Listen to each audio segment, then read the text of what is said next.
अग्रिम जो म्लेच्छा शब्द है ना, म्लेच्छा मा भूम इत्यध्येयम व्याकरणम, यहाँ पर भी म्लेच्छ शब्द हम म्लेच्छ निंदायाम से ही बनाएंगे तो क्या अर्थ हो जाएगा? निंद्याह मा भूम, है ना, निंद्याह मा भूम इत्यध्येयम व्याकरणम। यदि म्लेच्छ अव्यक्त शब्द से लोगे तो अव्यक्त शब्द बोलने वाले हम ना हो जाएं, असाधु शब्द बोलने वाले ना हो जाएं, इसलिए व्याकरण पढ़ना चाहिए, ये अर्थ निकलेगा। और म्लेच्छ निंदायाम से म्लेच्छा शब्द बनाओगे तो हम निंदे ना हो जाएं, निंदा के पात्र ना हो जाएं, इसके लिए व्याकरण पढ़ना चाहिए। अब ध्यान देने योग्य बात ये है कि यहाँ देखिए 3 जगह प्रयोग हुए हैं ये। तो पहला प्रयोग न म्लेच्छी तवई, ये कृत्यार्थ में तवई प्रत्यय हुआ है। कृत्यार्थ भी 2 हैं, भाव और कर्म, तो किस में हुआ है ये? भाव अर्थ में, ठीक है। न म्लेच्छी तवई, ये भाव अर्थ में तवई प्रत्यय का प्रयोग है। और नापभाषी तवई भी भाव अर्थ में ही तवई प्रत्यय का प्रयोग है। फिर अग्रिम है हमारा वाक्य म्लेच्छो हवा एष यदप शब्द, यहाँ प्रदीपकार ने स्पष्ट कर ही दिया है कि म्लेच्छ ये कर्म में गए हैं, ठीक है, कर्म में गए हैं। कर्म में गए हो सकता है कौन से सूत्र से? भावे अकर्तरी चकार के संज्ञायाम, कर्ता भिन्न सब में हो जाता है ना, तो कर्म में भी हो सकता है। कोई अपवाद सूत्र हो तो देख लेना, बाकी सामान्य अपवाद सूत्र मुझे नहीं ध्यान आ रहा इसके संदर्भ में कोई है तो सामान्य रूप से अकर्तरी चकार के संज्ञायाम से ही घय हो जाएगा। अब तीसरा शब्द है म्लेच्छा मा भूम, ये कर्म में घय नहीं है, ये मतलब कर्म में घयंत शब्द नहीं है ये, म्लेच्छा मा भूम, नहीं तो इसका अर्थ कर्तृपरक नहीं निकलेगा ना। म्लेच्छा मा भूम वयम, ऐसा अर्थ है ना यहाँ पर, तो म्लेच्छ शब्द को थोड़े कह रहे हैं यहाँ पर, जिसकी निंदा की जाती है वो शब्द, ऐसा नहीं कह रहे ना। निंदिते असौ शब्द, उसको बोलने वाले जो हैं वो हम निंदे ना हो जाए, निंदित शब्द को बोलने वाले हम निंदे ना हो जाए। म्लेच्छा मा भूम, वैसे तो हो भी सकता है निंद्यते असौ यह स अपशब्द, निंद्यते असौ तादृशः, निंद्यन्ते ये ते तादृशः वयम मा भूम, ऐसे हो सकता है वैसे तो, कि जिनकी निंदा की जाती है निंदित हम ना हो जाए। फिर भी एक दूसरा तरीका भी है, हमने कर्म में घय करके म्लेच्छ शब्द बनाया ही है ना, जो शब्द को कह रहा है, ठीक है, उसी से हम आगे अर्शादिभ्योच से अच कर सकते हैं। म्लेच्छाः शब्दाः सन्ति येषां ते मनुष्याः म्लेच्छाः, ठीक है, माने अपभाषण करने वाले, अपशब्द वाले मनुष्य म्लेच्छ कहलाएंगे। वैसे तो कर्म में घय करके भी दोनों स्थानों पे हम पहुंच सकते हैं। निंद्यते यह स म्लेच्छः शब्दः, म्लेच्छते यह स, अर्थात निंद्यते यह स म्लेच्छः शब्दः, और निंद्यते ये ते म्लेच्छाः मनुष्याः, निंद्यन्ते ये ते, ठीक है, जिनकी निंदा की जाती है वैसे निंदे मनुष्य हम ना हो जाएं, वैसे भी हो सकता है। अब वो निंदा कैसे होगी, वो तो जैसे शब्द की निंदा है क्योंकि वो पाप साधन है तो उसको प्रयोग करने वाले भी तो फिर निंदा के भाग होंगे ही ना। या फिर इस तरीके से नहीं करना चाहते तो म्लेच्छा मा भूम इत्यध्येयम व्याकरणम में म्लेच्छ को बनाने का ये भी तरीका है कि जो पहला हमने म्लेच्छ शब्द कर्म में घय करके बनाया ना और उससे शब्द अर्थ लिया, म्लेच्छ क्या है? शब्द है। अब म्लेच्छ शब्द वाले मनुष्य, इस अर्थ के लिए हम मत्वर्थ अच का प्रयोग कर सकते हैं। मत्वर्थक जो प्रत्यय अच है हमारा, जैसे पापम अस्ति अस्सीति पापः मनुष्यः बनाते हैं ना, वैसे ही म्लेच्छाः शब्दाः म्लेच्छाः सन्ति, म्लेच्छाः अर्थात म्लेच्छाः शब्दाः सन्ति येषां ते म्लेच्छाः मनुष्याः, ठीक है, म्लेच्छाः मनुष्याः वयम मा भूम इत्यध्येयम व्याकरणम, इस तरह से बना सकते। माने म्लेच्छ शब्द पहले कर्म में घय अर्थ वाला ही लिया, फिर उससे आगे मत्वर्थक अच प्रत्यय कर लिया हमने अर्शादिभ्योच से, तो भी म्लेच्छाः निंद्याः वयम मा भूम ये अर्थ निकलेगा। अस्तु, आगे देखिए, अग्रिम प्रयोजन दिखा रहे हैं दुष्टः शब्दः। ये भी बहुत प्रसिद्ध है, दृष्टांत दुष्टः शब्दः स्वरतो वर्णतो वा मिथ्या प्रयुक्तो नतमर्थमाः स वाग्वज्रो यजमानं हिनस्ति यथेन्द्र शत्रुः स्वरतोपराधादिति। दुष्टः शब्दः ये भी श्रुति वाक्य ही है, उसी को उदाहरण के रूप में दिखा रहे हैं।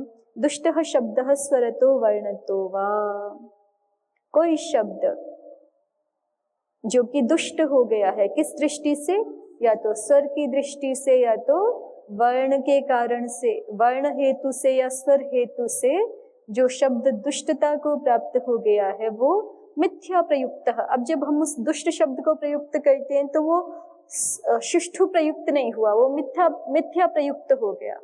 ठीक है, मिथ्या प्रयुक्तो न तम अर्थमाह, मिथ्या प्रयुक्त हुआ वो शब्द उस अर्थ को नहीं कहता जिस अर्थ को उसको कहना चाहिए था।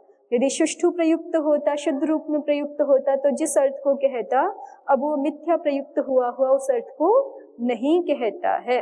ठीक है, और नहीं कहता है तो स्थिति क्या बनती है, स वाग वज्रः, वो जो बोला गया दुष्ट शब्द है वो वाणी वज्र हो जाती है, वो वाणी ही मानो वज्र हो जाती है और यजमानम हिनस्ति, यजमान का हिंसन कर देती है, यजमान उस दुष्ट शब्द को। इसका मतलब ये भी संदर्भ जो है हमारा क्रतु का ही संदर्भ है।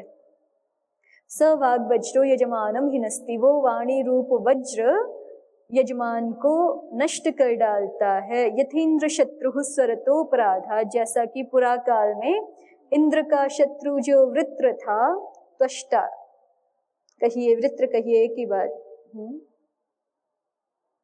वृत्र का पुत्र त्वष्टा है समय। तो यथेन्द्र शत्रु स्वरतोपराधात, अभी दिखाएंगे ये वृत्र यहाँ पर इंद्र का शत्रु है। ठीक है, और उसका पुत्र त्वष्टा होना चाहिए।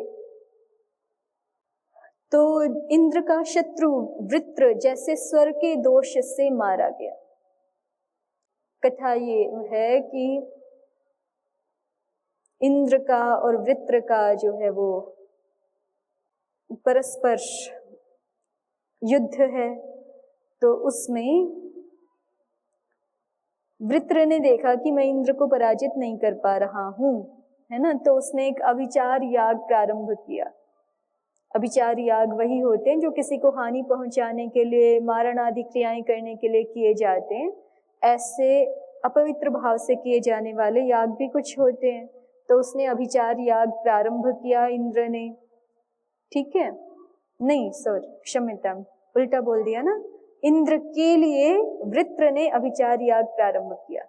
वृत्र ने अभिचार याग प्रारंभ किया इंद्र को मारने के लिए, लेकिन उसको जो मंत्र बोलना चाहिए था ना, वो मंत्र तो ये बोलना चाहिए था, इस तरह का उसका भाव होना चाहिए था कि इंद्र का शत्रु मेरा पुत्र त्वष्टा उत्पन्न हो और वो उसको मार डाले। लेकिन जो उसने मंत्र बोला उसमें कुछ स्वर का दोष ऐसा कर दिया कि उसका अर्थ हो गया कि इंद्र का शातयिता बढ़ जाए। तो इंद्र का शातयिता माने इंद्र को काटने वाला, इंद्र है शातयिता जिसका। ठीक है, शातयिता माने काटने वाला। अब चाहे कितना भी बढ़ता रहे लेकिन फिर भी इंद्र क्या हो गया, उसका शातयिता हो गया, ऐसा अभिप्राय वाला उसने मंत्रोच्चारण किया, उससे आहुतियां प्रदान की। तो इसलिए वो वाणी उसके लिए, यजमान कौन है यहाँ पर, वृत्र। ठीक है, और उसने दूषित वाणी का, दुष्ट शब्द का प्रयोग किया, तो इसलिए वो वाणी उसके लिए वज्र के समान हो गई और उसी का हिंसन करने वाली हो गई। उसके कारण से इंद्र शत्रु जो वृत्र है वो पराजित हो गया। तो इसलिए कह रहे हैं दुष्टान शब्दान मां प्रयुक्ष्महि, हम दुष्ट शब्दों का प्रयोग ना करें। इत्यध्येयम व्याकरणम, इसलिए व्याकरण शास्त्र को पढ़ना चाहिए। प्रदीप देखिए, दुष्टः शब्दः इति स्वरेण स्वरतः, स्वरतः का अर्थ है स्वरेण, आद्यादित्वात् तस्सिः, पंचम बोलिए, फिर से बोलिए। पंचम्यास तसिल नहीं, एक तसी ही विधान करने वाला भी सूत्र है ना आपका यहाँ पर, और वहीं पर वार्तिक भी पढ़ा हुआ है। अष्टाध्यायी और धातु पाठ भी यहाँ पे रखना चाहिए। 5 3 5 4 में, 5 4 में है ये। प्रतियोगे पंचम्यास तसी ही, ये वाला तसी है। और यहीं पे वार्तिक पढ़ा हुआ है, तसी प्रकरणे आद्यादिभ्य उपसंख्यानम। तसी प्रकरण में आद्यादि शब्दों से, आदि है आदि में जिनके, ऐसे शब्दों से भी तसी प्रत्यय का उपसंख्यान कर देना चाहिए। और ये तसी प्रत्यय सभी विभक्तियों के अर्थ में होता है। आकृति गणश्चायम, और ये आद्यादि गण आकृति गण है, ठीक है। तो किसी भी शब्द से हो सकता है तसी प्रत्यय, और किसी भी विभक्ति के अर्थ में हो सकता है। ये जो सूत्र है ये तो प्रतिना कर्म प्रवचनीय न योगे या पंचमी विहिता तदंता तसी प्रत्ययो भवति, ऐसे विशिष्ट अर्थ में ही तसी का विधान करने वाला है सूत्र तो प्रतियोगे पंचम्यास तसी ही। लेकिन तसी प्रकरणे आद्यादिभ्य उपसंख्यानम, तसी प्रकरण में आद्यादि शब्दों से तस प्रत्यय का उपसंख्यान कर देना चाहिए। ये किसी भी अर्थ में होगा और किसी भी शब्द से हो सकता है। आकृति गणश्चायम, तो स्वरतः स्वरेण, इस अर्थ में तसी प्रत्यय हुआ है। आद्यादित्वात् तसी ही, ये दिखा दिया है। वर्णतः का भी वही अर्थ है। दुष्टः शब्दः, स्वरेण दुष्टः शब्दः अथवा वर्णेन दुष्टः शब्दः, अभिप्राय वही है। स्वर के हेतु से, स्वर की दृष्टि से, वर्ण की दृष्टि से, वर्ण निमित्त से जो असाधु शब्द है। मिथ्या प्रयुक्तः, मिथ्या प्रयुक्तः का क्या अभिप्राय हुआ? यदर्थ प्रतिपादनाय प्रयुक्तस् ततोर्थान्तरम स्वर वर्ण दोषात् प्रतिपादयन् नाभिमतम् अर्थमाह इत्यर्थः। मिथ्या प्रयुक्तः का अभिप्राय ये है कि जिस अर्थ के प्रतिपादन के लिए प्रयुक्त हुआ था, प्रयोग किया गया था, ततो अर्थांतरम, उससे भिन्न अर्थ को कहता है। ततो अर्थांतरम माह, उससे भिन्न अर्थ को कहता है। किस कारण? स्वर वर्ण दोषात्, स्वर के दोष या वर्ण के दोष के कारण से। ततो अर्थांतरम स्वर वर्ण दोषात् प्रतिपादयन्, स्वर वर्ण दोषात् ततो अर्थांतरम प्रतिपादयन्, स्वर और वर्ण के दोष के कारण से जिस अर्थ को कहने के लिए प्रयुक्त किया गया था उससे भिन्न अर्थ को प्रतिपादित करता हुआ नाभिमतम अर्थमाह इत्यर्थः। अभिमत अर्थ को, अभिष्ट अर्थ को जो शब्द नहीं कह पाता है उस शब्द को कहते हैं मिथ्या प्रयुक्तः शब्दः। ठीक हुआ? आगे देखिए, वागेव वज्रो हिंसकत्वात्, वाणी ही वज्र है। वागेव वज्रः, वाग वज्रः, वाणी ही वज्र है। क्यों? हिंसकत्वात्, क्योंकि वज्र हिंसक होता है। यहाँ पे हिंसा कौन कर रही है? वाणी कर रही है, तो वाणी ही वज्र हो गई है। वागेव वज्रः, वाग वज्रः, ये रूपक का प्रयोग हो रहा है। साहित्य की दृष्टि से देखें तो वागेव वज्रः। आगे देखिए, यथेन्द्र शत्रु शब्द स्वर दोषाद यजमानम हिंसितवान इत्यर्थः। जैसे कि इंद्र शत्रु शब्द ने स्वर दोष से यजमान की हिंसा की थी। पुरा काल का उदाहरण दिखा रहे हैं। जैसे पुरा काल में क्या हुआ था? इंद्र शत्रु शब्द ने स्वर दोष के कारण से यजमान की हिंसा की थी। इंद्रस्य अभिचारो वृत्तेन आरब्धः। घटना क्या है? इंद्र का अभिचार वृत्र के द्वारा आरंभ किया गया। इंद्र के लिए अभिचार याग वृत्र के द्वारा आरंभ किया गया। तत्र इंद्र शत्रुर्वर्धस्व इति मंत्र ऊहितः, और उसने अपने अभिचार याग के लिए एक मंत्र की ऊहा की। किस मंत्र की? इंद्र शत्रुर्वर्धस्व इति मंत्र ऊहितः। ठीक, ये मंत्र की ऊहा की उसने। तत्र इंद्रस्य शमयिता शातयित्वा वा भव इति क्रिया शब्दोत्र शत्रु शब्द आश्रितो न तु रूढ़ी शब्दः। और उसने यहाँ पे शत्रु शब्द रूढ़ी शब्द नहीं लिया। क्या ले लिया? तत्र इंद्रस्य शमयिता शातयिता वा भव, इंद्र का शमयिता अथवा शातयिता ऐसा क्रिया शब्द आश्रित कर लिया। ठीक है, इंद्र शत्रुर्वर्धस्व में शत्रु शब्द शमयिता शातयिता इस क्रिया अर्थ वाला शत्रु शब्द ले लिया। शत्रु वैरी जैसे रूढ़ होता है वैसे शत्रु शब्द नहीं लिया, तो फिर क्या हो गया, न तो रूढ़ी शब्द नहीं लिया। तदाश्रयणे ही बहुव्रीहि तत्पुरुषयोर अर्थाभेदः, और तदाश्रयणे अर्थात रूढ़ी शब्द का यदि हम आश्रयन करें तो बहुव्रीहि करें या तत्पुरुष करें, अर्थ एक ही रहेगा। कौन सा, यदि हम ले रूढ़ी शब्द, तत्पुरुष करेंगे इंद्र का शत्रु बढ़े, तो इंद्र का शत्रु कौन है? शत्रु को खोल के नहीं देखना, शत्रु माने शत्रु, बस रूढ़ी शब्द, जैसे लोक में प्रसिद्ध है शत्रु के लिए, तो रूढ़ी शब्द लेंगे शत्रु को, तो इंद्र का शत्रु बढ़े, यही तो अर्थ होगा ना तत्पुरुष समास में। तो इंद्र का शत्रु कौन है?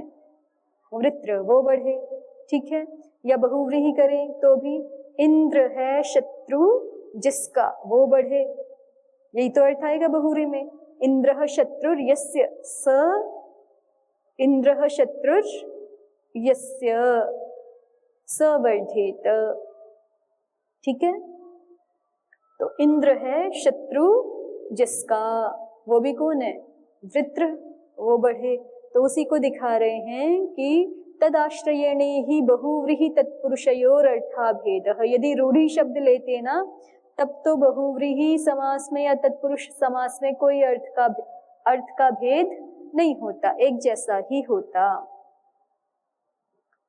आगे देखिए, तत्र इंद्रामित्रत्वे सिद्धे, तत्र इंद्रामित्रत्वे सिद्धे, इंद्र का अमित, तत्र माने उस स्थिति में इंद्र का अमित्रत्व सिद्ध होने पर, तत्र इंद्रामित्रत्वे सिद्धे सति इंद्रस्य शत्रुर्भव इत्यार्थे प्रतिपाद्ये अंतोदात्ते प्रयोक्तव्ये आद्युदात्त ऋत्विजा प्रयुक्त इति अर्थांतर अभिधानाद इंद्र एव वृत्रस्य शातयिता संपन्नः। तो इंद्र का अमित्रत्व है वृत्र में। अब देखिए एक बार फिर से पीछे वाली पंक्ति से देखिए, तत्र इंद्रस्य शमयिता शातयिता वा भव इति क्रिया शब्दोत्र शत्रु शब्दः आश्रितः। ये बात पहले स्पष्ट कर दी प्रदीपकार ने कि शत्रु शब्द का अर्थ क्रिया रूप ले लिया है, शातयिता, ठीक है, ऐसा ले लिया है। शत्रु शब्द को शद्री धातु से बना लिया है, जो शातन करना अर्थ में है, शद्री शातने है ना, तो शातयिता इस अर्थ में ले लिया, रूढ़ी शब्द नहीं लिया। क्यों नहीं लिया रूढ़ी शब्द? तदाश्रयणे ही बहुव्रीहि तत्पुरुषयोर अर्थाभेद, क्योंकि यदि रूढ़ी शब्द ले लेते तो फिर बहुव्रीहि और तत्पुरुष में कोई अर्थ भेद नहीं होता, ठीक है। और बहुव्रीहि और तत्पुरुष में कोई अर्थ भेद नहीं है, तो चाहे हम बहुव्रीहि का स्वर करके पढ़े इंद्र शत्रु शब्द को या तत्पुरुष का स्वर करके पढ़े, कोई फर्क नहीं पड़ेगा ना। तो लेकिन हुआ क्या, इन्होंने शत्रु शब्द, जो वृत्र है, जो यजमान है, उसने शत्रु शब्द क्रिया शब्द ले लिया। योग परक शब्द भी ले लेते हैं ना हम, रूढ़ी परक ना लेकर के योग रूढ़ी शब्द ले लेते हैं, जैसे पंकज आदि योग रूढ़ी होते हैं ना, ठीक है। वैसे यहाँ पे यौगिक शब्द का प्रयोग कर लिया इन्होंने, क्रिया परक अर्थ ले लिया, तो फिर क्या हुआ, तत्र इंद्रामित्रत्वे सिद्धे सति। तो अब ये जो वृत्र है वो इंद्र का अमित्र है, ठीक है, ये तो सिद्ध ही बात है। तो इसलिए इंद्रस्य शत्रुर्भव इत्यार्थे, इंद्र का शातयिता, इंद्रस्य शत्रुर्वर्धस्व, या इंद्रस्य शत्रुर्वर्धेत, ऐसा होना चाहिए था ना, इंद्र का शातयिता बढ़े, इंद्र का काटने वाला बढ़े, ये बोलते तब तो ठीक था। इंद्र का काटने वाला बढ़ता, फिर इंद्र को जो काट ही देगा अंततः वो बढ़ता, ठीक है। तो इंद्र से शत्रुर्भव इत्यत्र अर्थे प्रतिपाद्य, ये अर्थ प्रतिपादन करने योग्य है। तो इसके अनुसार क्या करना चाहिए था, अंतोदात्त स्वर करना चाहिए था। षष्ठी समास है तत्पुरुष समास, ठीक है, तो समासस्य इस सूत्र के अनुसार अंतोदात्तत्व होना चाहिए था, लेकिन वो अंतोदात्तत्व प्रयोक्तव्य था, लेकिन उसकी स्थान पर आद्युदात्त ऋत्विजा प्रयुक्त, ऋत्विज ने प्रयोग क्या कर दिया, आद्युदात्त प्रयोग कर दिया, ठीक है। और आद्युदात्त प्रयोग कर दिया तो अर्थांतर अभिधानाद, अब अर्थांतर हो गया। इंद्र है शातयिता जिसका, क्योंकि जैसे ही आद्युदात्त शब्द कर दिया, इंद्र शत्रु को आद्युदात्त पढ़ दिया, इंद्र शत्रु शब्द को आद्युदात्त पढ़ दिया माने इंद्र का सर कर दिया। ठीक है, इंद्र शब्द आद्युदात्त है आपका। वैसे तो ये औणादिक शब्द है ना इंद्र शब्द,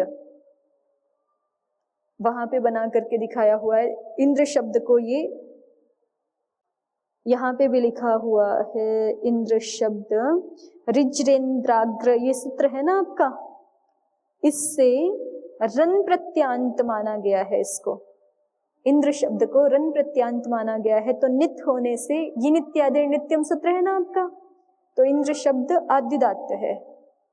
ठीक है, या फिर दूसरा भी एक तरीका है इसका कि आपके वहां पे आपके फिट सूत्र पाठ में ग्रामादि एक गण है, ग्रामादि नाम से एक सूत्र है, उससे ग्रामादि गण पठित शब्दों का आद्युदात्तत्व होता है, उसके अनुसार इंद्र शब्द आद्युदात्त है।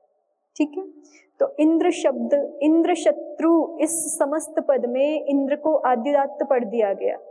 ठीक है, माने पूरे पद को ही आद्युदात्त पढ़ दिया गया ऐसा कहे तो इसका मतलब क्या हुआ कि पूर्व पद का प्रकृति स्वर कर दिया गया है।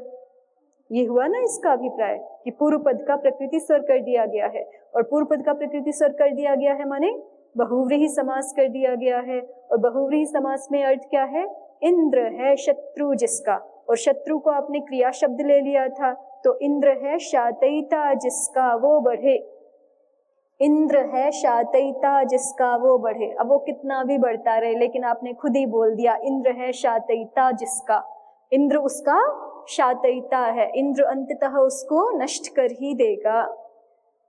तो ये वाग वज्र हो गया ना, बात ध्यान में आई, दोबारा कहने की आवश्यकता है?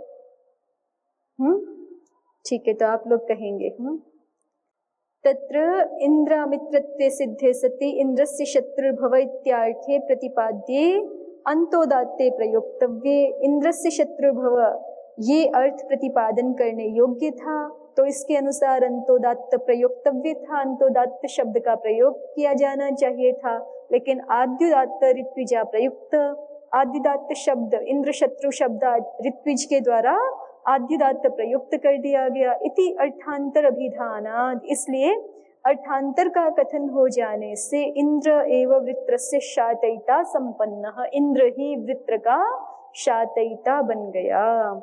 इंद्र शत्रुत्वस्य च विधेयत्वात् संबोधन विभक्तेर अनुवाद्य विषयत्वात् इहा भावः। इंद्र शत्रुत्वस्य च विधेयत्वात्, इंद्र शत्रुत्व यहाँ विधेय है, उसके विधेयता होने से, इंद्र शत्रुत्व की विधेयता होने से संबोधन विभक्तेर अनुवाद्य विषयत्वाद इहा भावः, संबोधन विभक्ति अनुवाद्य विषय है इसलिए उसका यहाँ अभाव है। यथा, जैसे ये बात क्यों बोल रहे हैं, ये पंक्ति आगे का उदाहरण देख लीजिए तब और स्पष्ट हो जाएगा। यथा राजा भव युध्यस्वैति, ठीक है, कोई किसी को आशीर्वाद देते हैं, राजा भव युध्यस्वैति, राजा बनो, तुम राजा भव युध्यस्वैति, तुम राजा बनो और युद्ध करो। ठीक है, तो इसी की तरह यहाँ पर दिखा रहे हैं। कोई ऐसा कहे कि इंद्र शत्रु वर्धस्व, ये तो मंत्र ही गलत है ना। इंद्र शत्रु तो प्रथमांत है, तो माने जो है ये प्रथम पुरुष का वाचक हुआ, तो वर्धस्व कैसे क्रिया जुड़ेगी इसके साथ? नहीं जुड़ेगी ना। रामः पठतु होता है, रामः पठ, ऐसे थोड़े बोल सकते हैं हम, नहीं बोल सकते ना। तो इंद्र शत्रु वर्धस्व ऐसे कैसे हो गया? इस बात का ये उत्तर दिया गया है कि यहाँ पे अभिप्राय ये है, बीच में जो है वो इंद्र शत्रुत्व विधेय है, तो जैसे राजा भव वैसे ही है कि इंद्र शत्रु भव वर्धस्व च। ठीक है, इंद्र के शत्रु हो जाओ और बढ़ो, ऐसा है इंद्र शत्रु वर्धस्व। देखिए फिर से पंक्ति को देखिए, इंद्र शत्रुत्वस्य च विधेयत्वात्, क्योंकि विधेयता किसकी है? इंद्र शत्रुत्व की। कह रहे हैं कि इंद्र शत्रु वर्धस्व, तब ऐसा तो हो सकता था यदि संबोधन विभक्ति कर देते ना, तब तो युद्धस्व जुड़ जाता, जैसे हे राजन युध्यस्व, वो तो ठीक है ना वाक्य, हे राजन युध्यस्व, तो अपने आप ही त्वम अध्याहृत हो जाएगा और वाक्य में गलती नहीं है। यदि ऐसे ही बोलते हे इंद्र शत्रो वर्धस्व, तब तो ठीक रहता, लेकिन आप उधर से तो प्रथमा विभक्ति का प्रयोग कर रहे हैं जो कि प्रथम पुरुष के साथ प्रयुक्त होनी चाहिए, और इधर से आप क्रिया देखें तो प्रथम पुरुष वाली क्रिया प्रयोग नहीं कर रहे, मध्यम पुरुष वाली क्रिया प्रयोग कर रहे हैं, तो ये वाक्य तो ठीक है ही नहीं। ये दोष दिखा सकता है ना कोई कि या तो इंद्र शत्रो वर्धस्व ऐसा बोलते तब ठीक था, लेकिन ये इंद्र शत्रु वर्धस्व तो ठीक नहीं हुआ। तो उसी का उत्तर प्रदीप दिखा रहे हैं कि ये किस प्रकार का प्रयोग है। इंद्र शत्रुत्वस्य च विधेयत्वात्, कह रहे हैं कि यहाँ इंद्र शत्रुत्व ये विधेय है, इसलिए संबोधन विभक्तेर अनुवाद्य विषयत्वात्, संबोधन विभक्ति यहाँ पे अनुवाद्य है, माने पहले तो इंद्र शत्रुत्व उसमें आ जाए ना, वो इंद्र का शातयिता बन जाए। कहना तो यही चाहते थे, उल्टा अर्थ हो गया वो एक अलग बात है। इंद्र है शातयिता जिसका ऐसा हो गया स्वर के अपराध के कारण से, वो एक अलग बात है, लेकिन कहना क्या अर्थ चाहता था वृत्र कि इंद्र का शातयिता बने।